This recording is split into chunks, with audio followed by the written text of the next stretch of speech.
Hello, all you geese and gaggles of geese out there, and welcome to the Big 1-0. We made it to episode 10.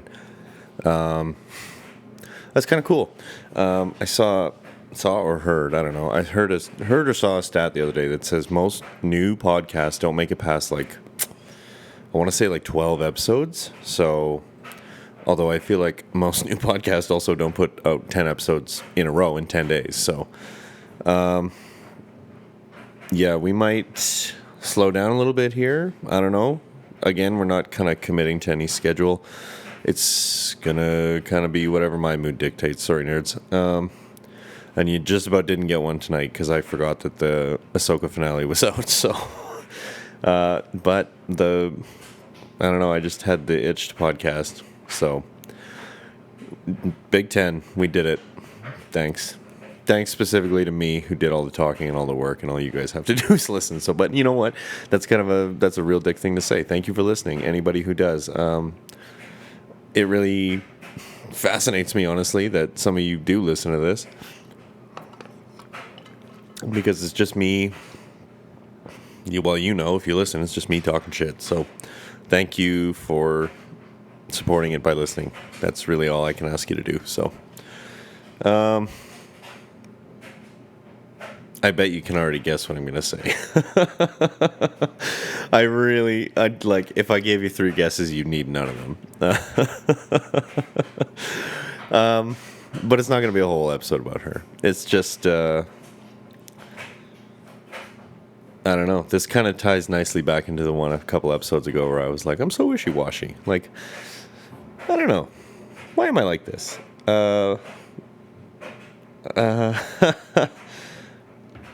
Sorry. Yeah. Why am I so wishy-washy? Why?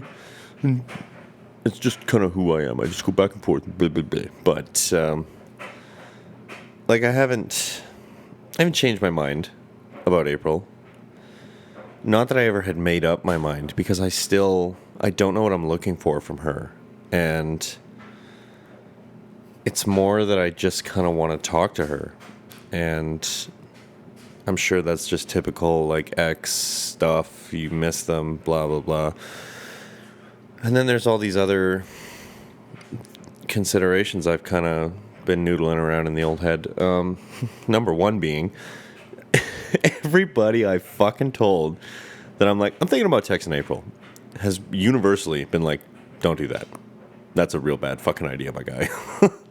The Frenchman specifically today was like, why would you do that? It's a black hole of doom. And I said, because I'm not over it. And you know me, buddy, I'm a glutton for punishment, apparently, and I have to learn the hard way. So, and then I was thinking tonight, too, driving home, I'm like, I said the other episode, it's not fair to be trying to date right now when I'm mixed up and messed up about this, but it's also not fair to April to reach out to her when I'm trying to date. So, but at the same time, I don't know. I know it's done and there is an ending, but it doesn't feel like the right ending, if that makes sense. I don't know, until this is just the fucking what's wrong with me in me. Until I know that I've tried, I can't let it go. And I haven't tried. I kind of just gave up when she ended things. I didn't fight at all. I just said I saw it coming, and yeah. So, I know I said yesterday, maybe I won't text her until the next session with Jilly, but I don't really want to wait that long because I'm an impatient child. But I don't know what I'm going to do. It's all kind of up in the air right now. I'm not drunk enough yet to really make a decision. So let's get a couple more in me, and then maybe it'll be time to make some terrible fucking decisions and hurt my own feelings. And of course, the Frenchman, that fucking selfish asshole, is. I told him this today. I was like, I'm thinking about texting April. And he was like, don't do it, man. I gave you 2 weeks to be sad about this shit. Don't put yourself through it again, because it affects me now that I have to deal with you at work. And I was like, what kind of fucking friend are you, man? Like, but I see where he's coming. If, like, the situation we're in right now is kind of unique. So for me to kind of be operating at a lower gear and kind of out of commission is not ideal right now. So, yeah, that's the April report I know you were all waiting for. Lucky y'all. Yeah, Big Ten. Real fucking knocking it out of the park here already. The beard is gone. I had to retire it. And if you didn't know, I had a big, like, fuck you beard. Intentionally, so that people don't think I'm approachable. But the reason I tell people I was shaving it off is I just kind of tend to say, like, oh, you know, it's a pain in the ass to keep clean and maintain and this, that, and the other. And, like, when I'm anxious or stressed, I kind of chew on my mustache, and then I end up with 2 bald spots and half a Hitler mustache. So I just tell people, like, this one's too far gone. Like, I don't have the right clippers to maintain it. So this is kind of what I do. I just grow a beard and shave it, and then I have 2 beards a year. 2 years. But the real reason is, and this is fucking disgusting, but we have no secrets between us, podcast. And I don't have to hide anything from you. You know me so well. The real reason is I drool in my sleep, and it is such a fucking pain in the ass in the mornings to clean my fucking beard up. I'm so tired of it. So the beard is gone. Pour one out for the beard, and pour one out for all the girls who match with me on these dating apps based on the various pictures I have of me with various beards. So thankfully there's only 1 or 2 I'm kind of talking to, so I can kind of sneak it in there and be like, how important was the beard to you? And do you mind waiting 3 to 6 business weeks for it to return? There's something else. Fuck. Yeah, the beard is gone. I'm fucked up about April still. The Frenchman is a terrible friend. The Rizzlord, really appreciated all the nice things I said about him in the podcast last week, or some of them. And you know what? Let's bring it back to April, because fuck you guys. No, I take it back. Not fuck you guys, but it's just kind of where the chat's flowing. So I got, like, I had a real shit day today. There was a lot of problems at work, and one of the guys who was here before and has since moved on to another site, his legacy lives on. And I was saying to the Rizzlord and Young Buck today, like, literally everything this fucking dude touched or worked on, one of us has had to go back and either completely redo it, fix it, or unfuck it. So I have probably lost about 2 to 3 weeks of my fucking life overall to this dude's shitty work. And it, like, I don't really like this guy. And Young Buck and I had gone to another project last month or the month before that, and we made a little whoops. It happens. It's a new project. Like, we're temps. We're temporarily there just to get him over a hump. So, like, I don't care as much as the guys that are there every day. I care, but not enough to really care, if that makes sense. So we made a little whoops while we were there. And this fucking cocklicker called the Young Buck the other week and was shooting his mouth off like, hey man, you guys fucked up and this, that, and the other and blah, blah, blah. And Young Buck told me, and this is what I was talking about in the other episode where Frenchman had to calm me down because I was going to fire this guy. I came unfucking glued. And then just the cherry on fucking top is that I had to spend like 5-6 hours today because this guy is careless and has no attention to detail and his work looks like shit and I had to fix it. So shout out to you fucking alopecia having cock fuck. If it was up to me, I would have fired you months ago because you're shit at your job, you're shit as a human, and the next time I see you, we're going to have a very fucking pointed conversation that's going to involve people who live in glass fucking houses. So, moving right along. Today kind of sucked 100 dicks. So, there was all of that. And then, of course, I have April on my mind after yesterday's therapy session. So, I'm having a bad day. I'm thinking about April. I'm starting to kind of doubt if she's keeping tabs on me or whatever. Like, I feel like I kind of might have just made a story up there to, I don't know, I can't finish that sentence, but it's kind of like, am I trying to convince myself that there's something there?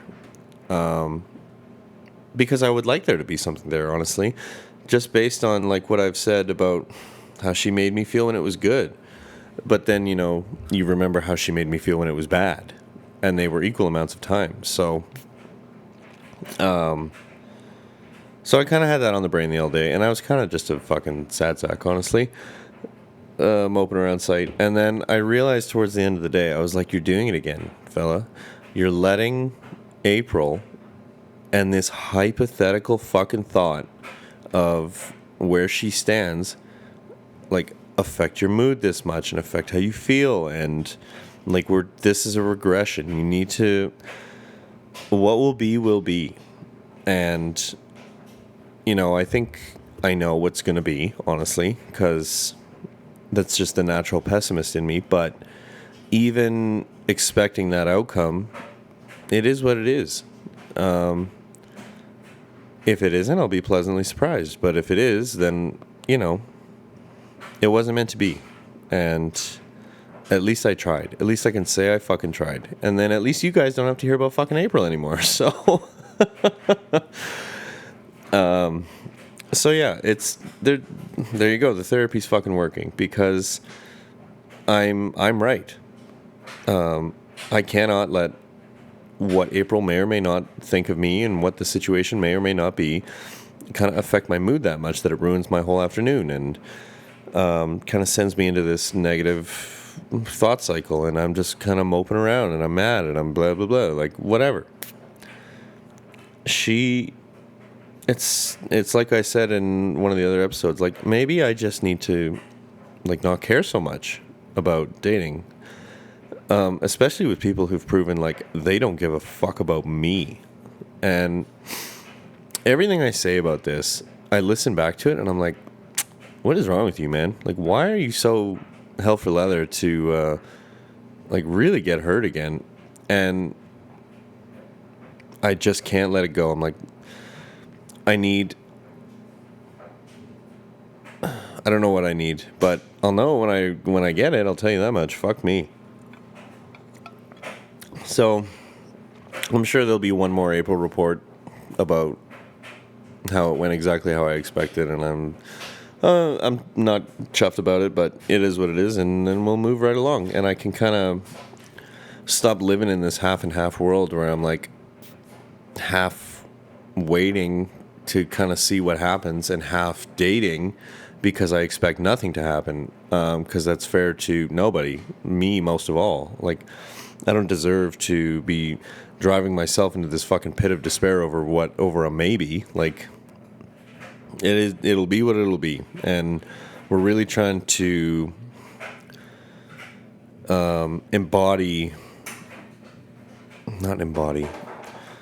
but it's so important to me that my self-esteem and my mood and kind of how I feel about myself isn't affected nearly as much as it is by other people. So we've made pretty good strides in that, honestly.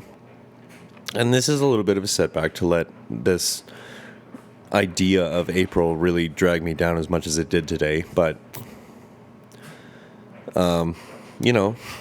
we're learning, we're growing. It's painful, it's messy, it takes time, like not an overnight process by any fucking means. And especially that I'm like dating at the same time that I'm figuring all this shit out, and it's a whole new dating scene and a whole new world for me. And yeah, it's, I ended up writing it on the whiteboard. It's one step at a time. So, if you, holy fuck, oh yeah, it's just text I didn't read.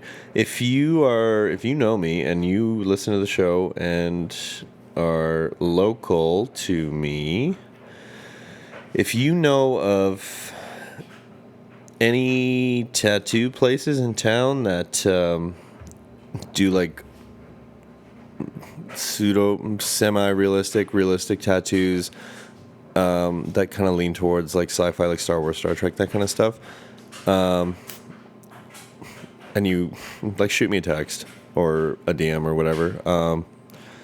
I'm in the market for a new tattoo. I've had a Star Wars one kind of percolating around in the back of my head for a few months now, and I wasn't going to do it because it was kind of like a January breakup tattoo and kind of where my head was at. And then I was with April and things were good, and I was like, maybe I don't need this reminder. And then April reminded me why I needed the fucking reminder. So it's kind of back in the books now, and my artist that I used to go to has since retired and no longer does tattoo work. Obviously, that's what retired means, you fucking dill.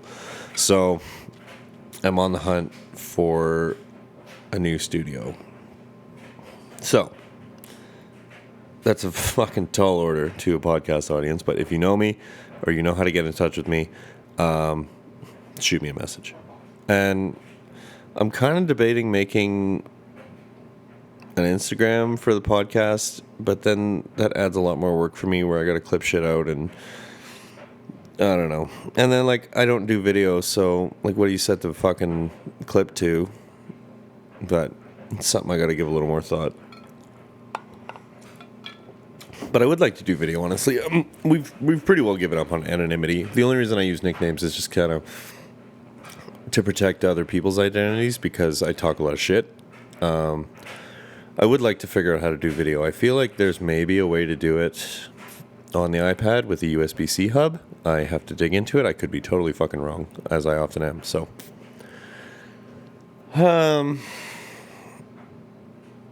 yeah, here we go. Another one. Another one. Like they aren't all like this. Like I just sat down with the fucking no idea in my head and just here we go. And it's the 4th. And that probably means nothing to no one, but the UCS Venator released today. And it is a sad day because I planned my life wrong and I can't afford to go buy it. And I want it so bad. And I looked at the Frenchman this morning and I was like, hey buddy, you couldn't spot me $1,000, could you? And I've never asked him for money in 10 years. We've been trading a coffee for fucking 5 of those 10 years back and forth between each other. So he whipped around and he's like, what's going on? Are you in trouble? And I said, no, man, it's so much worse than that. There's a Lego set that came out today that I really want and I can't afford it right now. He was like, you motherfucker, I don't have $1,000 to give myself, let alone to you for fucking Lego. And the sadness is finally happening at work. Ooh, there's all the rum. The crew is finally starting to break up. We're out of options and we got to start getting rid of guys. And Young Buck is going to be the first to go because of all the children. He is the most expensive. So we bid a fond farewell to the Young Buck. And I bid a fond farewell to the drama that Young Buck is causing with Rizzlord. I will be happy to be rid of that because I'm so fucking tired of playing nanny to my son and the Young Buck. So, and that's kind of an interesting dynamic, actually. Young Buck, Rizzlord, and I, and the Frenchman, because I can see where the Young Buck is coming from. Because all this child wants is to be included in the group. And I can understand that. And I can see why he would want to, because the Frenchman and I have this like 10-year friendship, like we're best friends, basically brothers, like we've just known each other for so long. And it's the same thing like that I was talking about with January. the Frenchman and I can look at each other, and it is a full fucking conversation. And we finish each other's sentences and blah, blah, blah. Like, this sounds real gay, but it's just like two dudes in a hot tub 5 feet apart because they're not gay. We just have known each other for so long and worked together for so long. Like, we just know how the other one is going to operate. So, and the young buck wants so badly to be part of that dynamic. So bad. And he tries to force it. And it drives me up the fucking wall. And I kind of have said for years, because the Frenchman was really, really taken with the young buck when he first met him. Because he had come back from the out-of-town job before me, the Frenchman, by about a month. And I stayed out there to close the job out, and then I came home too. So he met young buck first and was just very enamored with him. Met him at the beginning of his career, kind of, well, beginning-ish of his career, but, and kind of took a liking to him. And I came back and I met this kid, and I called the Frenchman, and I was like, what are you fucking talking about? Like, this dude is dog shit. And it's kind of an argument the Frenchman and I have had back and forth for the last 3 years over whether young buck is as good as the Frenchman says he is or as bad as I say he is. So the truth is somewhere in the middle, honestly. But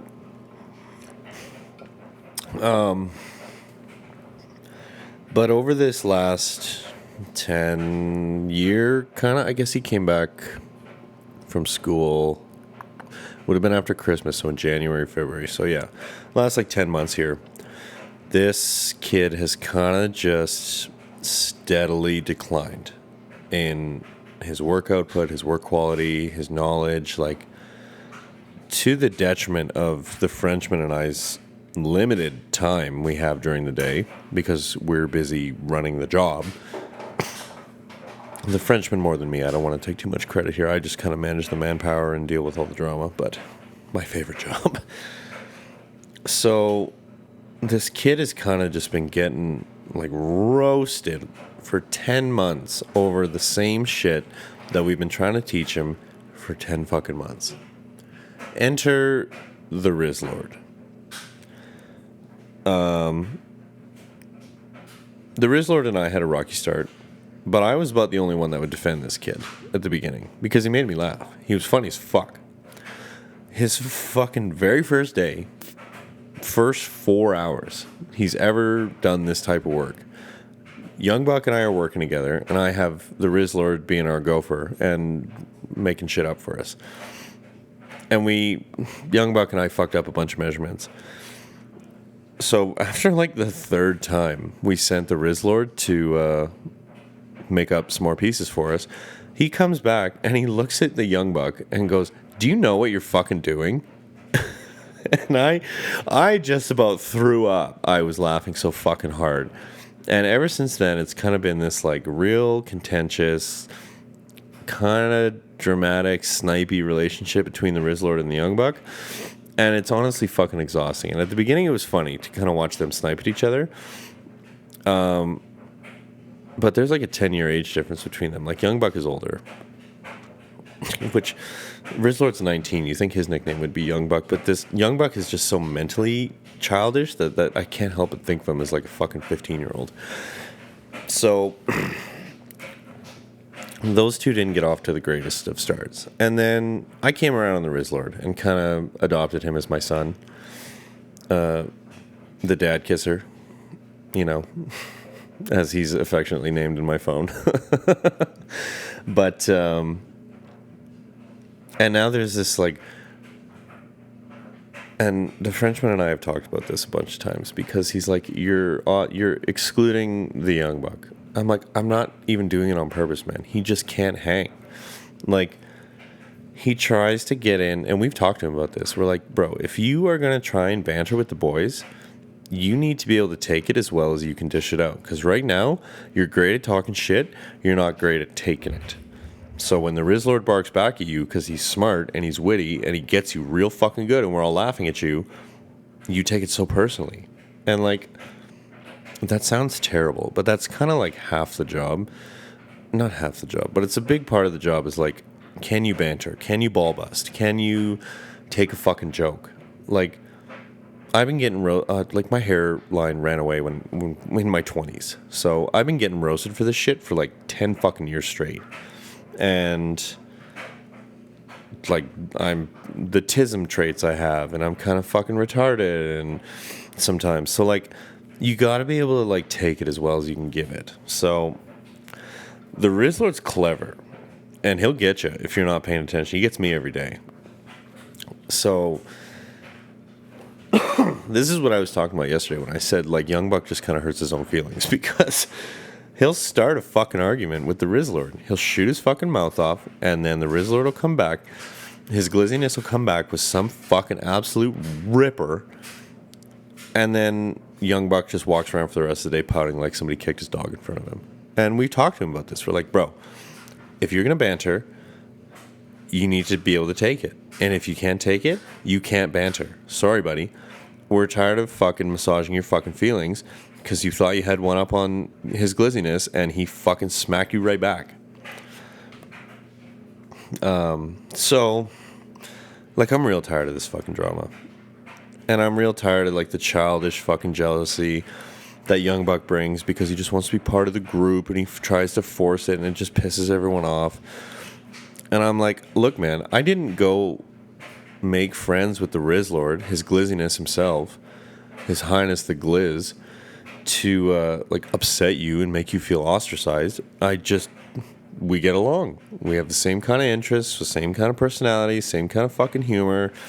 And, like, he gets my jokes, I get his, and that's kind of rare for me just because people just don't understand my humor a lot of the time. It's very dark. So, and I'm like, it just is what it is, man. There's just always going to be people you get along with better than others. Like, I told them today, I was like, when we had like 10 guys here, I didn't like any of them pretty well, except for like you two and maybe 2 other guys.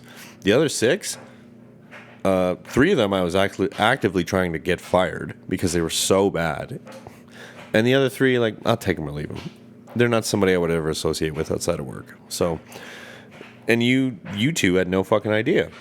Maybe you did, because my face basically screams a story. But I'm like, you're never going to like everyone you work with. Sorry, guys. It's just a fact of life. And in this industry that we're in, we get all kinds. So you're going to get shitheads who just grind your fucking gears. And you 2 are both pretty early on in your careers.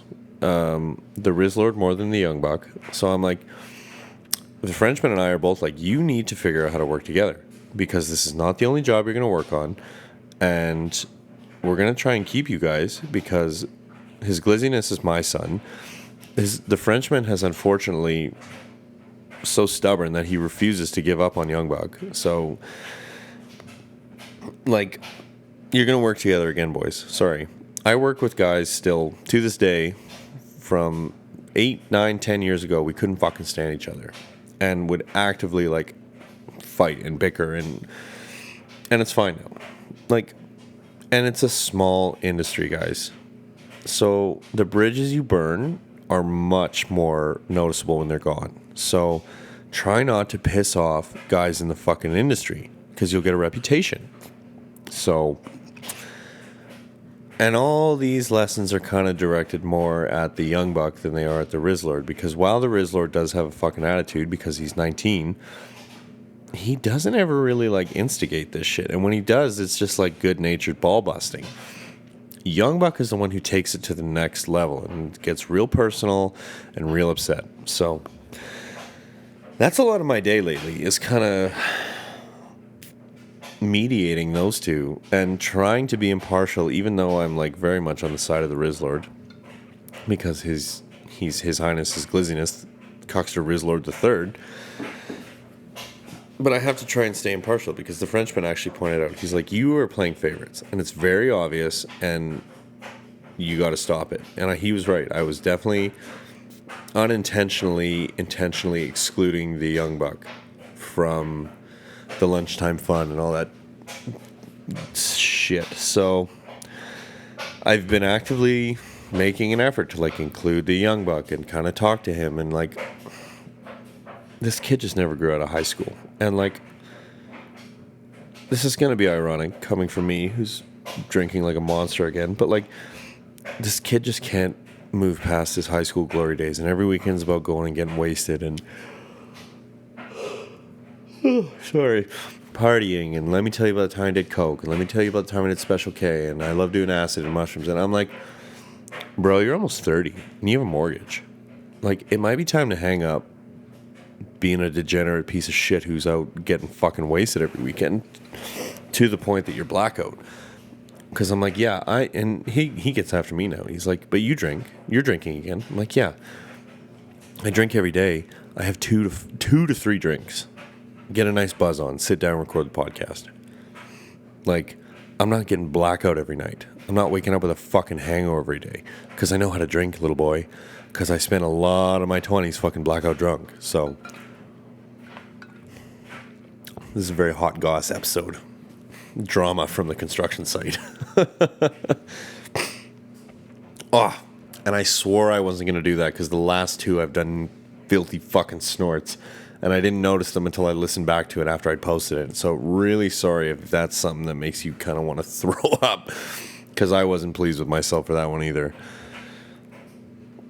And then it's a long weekend. And it's a holiday weekend here. And my loving father, without informing me, told my sister, didn't tell me. I found out from the Frenchman, actually, because my dad is also my boss. It's a very interconnected web here, some of these characters in my life. But I found out from the Frenchman either late yesterday or early today that my dad was going out of town for fucking... He's off for 2 weeks. Oh, and I texted him today. I was like, what the fuck, man? Are you going out of town for the weekend? And he was like, yeah, we're going XYZ to see this person. And I was like, cool, well, I guess I'll be making my own fucking holiday dinner this weekend.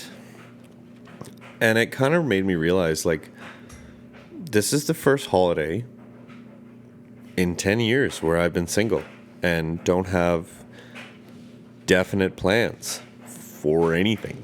Because when I was with January, and this was a point of contention for a lot of years, every Christmas, every Thanksgiving, this would be a fight because it always felt like her family immediately took priority over my family. So my poor father always kind of got the shaft for Christmas and this kind of shit. And I kind of realized tonight, I was like, oh, I'm going to have to figure some shit out here because I don't have definite plans anymore that I can't get out of because January's gone and I'm not with her anymore and I don't have to deal with her family anymore. So I immediately messaged the sister. I was like, please tell me you guys are in town because I found out today Dad's out of town and I have nothing to do for Thanksgiving. And it's going to be really depressing if I have to go to the store and buy a small, tiny little butterball turkey and eat that lonely in my fucking living room. Just the peak of singleness. So, I guess I'm going over there for dinner with her and her husband. So, well, that'll be good. But it's kind of a new dynamic, eh? Like, Christmas is going to be weird. Yeah, and like birthdays and shit. Like, April fucking ruined my birthday this year. So thanks for that. So, I don't know. It's a whole kind of new dynamic. I, again, never really thought I'd have to deal with again because I never really thought January and I would break up. And then we did. And it was just one of those small things that, like, you don't really think about it in the moment. You're just kind of like, oh, the relationship's over. This fucking sucks. And then these things kind of happen. So, and I would be real fucking sad if I'm still single on Valentine's Day. But we'll cross that bridge when we get there. And you know what? It's time for our regularly scheduled intermission here for Mommy to get another drink and a cigarette. So I will see y'all in 1 second. GarageBand, I don't know why it does this. Anyway, we're back. Hi. Ooh, I stood up. I made these drinks a little strong. Mommy's a little... Ew. So... Sorry. Can it be an episode of Dumber every day without a little bit of fucking dead air? Dead air. Dead air. I can never type when I'm doing the podcast. Fuck's sake. I stood up to go make the drink and have my dairy and looked at my phone. The Rizzlord had sent me a Snapchat and was like, Rackham, there's some fucking kid posting on your story. Because I posted a video with asking about the tattoo thing. Oh, my son. I don't know that he's ever seen me without a beard. Poor little fella. I probably gave him a fright. Well, that's all the work gossip I have.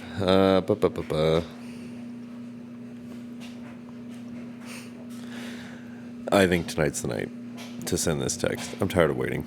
I'm tired of pussyfooting and having feet in two worlds and all this shit. So we'll do it. We'll see what happens, and I'll probably end up with my own fucking feelings hurt, and you can all hear about it tomorrow, and then that'll be the last time we ever talk about fucking April. So saddle up for that, children. I guess I should probably start thinking about what I'm going to say. Like I haven't said, I've been thinking about it for a week, but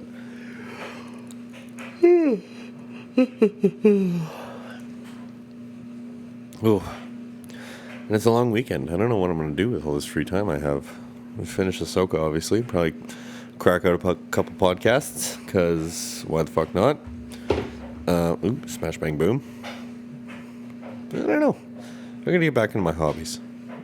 Well, like I said, I kind of hyperfixated on the podcast here, but now we've hit 10, and maybe we can slow down and do one every other day, or really whenever I feel like yarning. As long as I'm getting like 2 a week out, I feel like that's okay.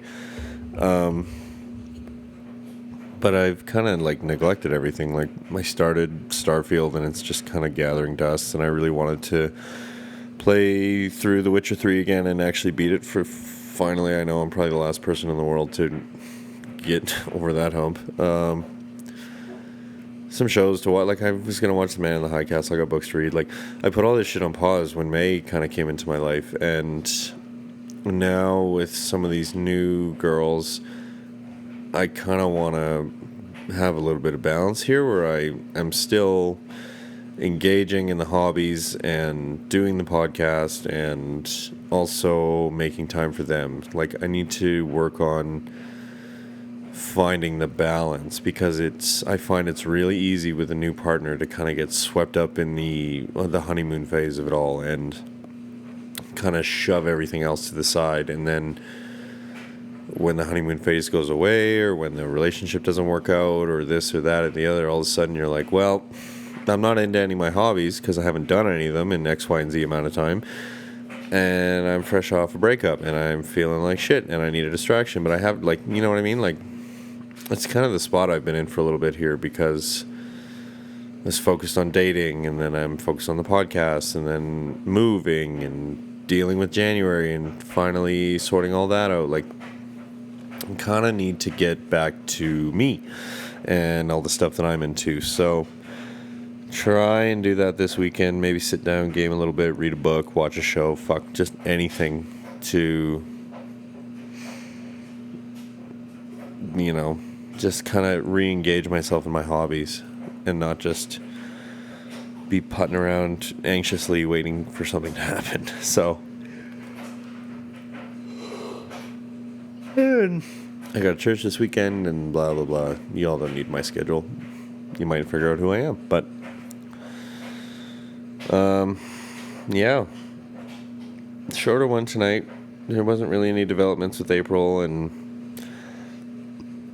it was a shit day, and I'm tired and drunk, honestly. I kind of fucked up and made all these drinks too strong, so as I take another sip, but I don't know. We're kind of on the road to finding out who I am, and it's kind of full of fits and starts because I keep interrupting the progress, honestly, with women, and I kind of got to decide here, I guess, if I can find a way to balance the growth and the self-improvement with also trying to meet somebody and integrate them into my life and see how that goes. So it's all very new to me. This is all... I never really had to think about this shit for 10 years.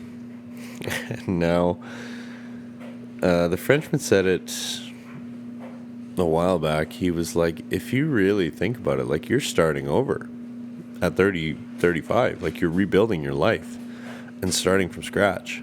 So give yourself a little grace, man. It's going to take some time. So, yeah, it's kind of like new routines, new routines, because I'm in a new place and still kind of getting settled and figuring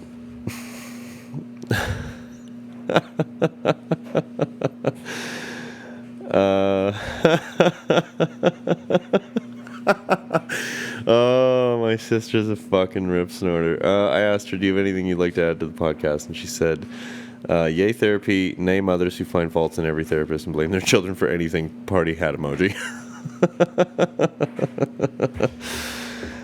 It's so funny how both of us kind of defaulted to coping with our fucking mother and the divorce with just dark humor, like gallows humor. It's really kind of alarming that was the default we went to. Maybe she took after me because I think I started that, but yeah, we're kind of like, not to terrible, I'm just known at this, let's make sure we're known for terrible metaphors, like, not to be the artist formerly known as Prince here, but like, I'm really kind of like rediscovering who I am on my own, because I know who I am with January, because I was that person for 9 years, and that dude was really unhappy. That dude fucking hated a lot of the things about himself and that relationship and how January made me feel, and there's a lot to unlearn there still, even after April, May, June, July, August, September, even after like 5 months here. Before you say my math is wrong, we broke up at the end of April, so yeah, I guess I guess maybe it'll be interesting for you. It's going to be interesting for me because I'm going to get so far here in these, and then I'm going to go back and start at the beginning and listen to them and see where I started, and then know where I am. And like I said in the first episode, like, even across 10 days, like, yeah, it's wishy-washy of me and this drama with April and blah, blah, blah, but like, underneath all that, I can kind of see minor little changes in me from day to day as I work things out on the podcast and kind of had time to think and talk to the Frenchman, and, you know, so I can't even imagine, like, if I keep this up and keep the podcast going, like, what'll I think in 6 months when I go back and listen to episode 1 and kind of giggle at myself for being Mr. Monotone in the first episode? Like, I don't know. It's a shitty thing to have to do, honestly, at my age, to realize at 35, like, I don't know who I am by myself. I don't know who that guy is. And, like, this kind of, I realized this about halfway through the good times of April, is that I was kind of holding her to the standards I had in my head for the relationship with January and I, and that wasn't fair to her, because her and I's relationship was definitely not January and I's relationship, so it wasn't fair to treat it with the expectations I had for January. And then that kind of leads into, like, who am I without a partner? So we're kind of reinventing the wheel here a little bit, with me being the wheel. So I'm a little too tired and a little too buzzed to kind of be this philosophical and make any sense of it. So hopefully the last 10 minutes of this didn't sound like just a rambling pile of shit. But that's every podcast is. Welcome to the shit. So I think that's going to do it for tonight. For the first time in 10 episodes, I can't say with confidence that I'll see you guys tomorrow. I think it's Wednesday. I don't even know what fucking day it is today. It all kind of blends together at this point, but and I forgot to put it at the fucking front of the show. Way to go, hero. The typical call out and ask, like, if you just kind of stumbled across the show and, like, I didn't tell you about it and you didn't hear about it from me, and you've listened to it, like, how'd you find it? How did the show get recommended to you? Because I'm eternally curious how the internet and the algorithms work. So if you go to the podcast page or the episode page on Spotify in the app, if you scroll to the bottom, there is a Q&A section, and the question will be something like, what did you think of the episode? Because I never update it. I'm lazy when I upload the podcast at 4:30 in the morning. But if you could go in there and be so inclined to just kind of tell me how the podcast was recommended to you, or how you came across it, and what you kind of want to hear moving forward, any topics you guys have, honestly, that you want to hear me talk shit about, shoot them in there. I'm happy to yarn about them. And 5 stars on iTunes. Apparently that matters if you're so inclined. If not, rate it whatever the fuck you want. I'm not going to fight you for 5 stars. And other than that, y'all have a good day, night, afternoon, whatever fucking time it is where you are. And I'll catch you all in the next episode. And be good. Hooroo.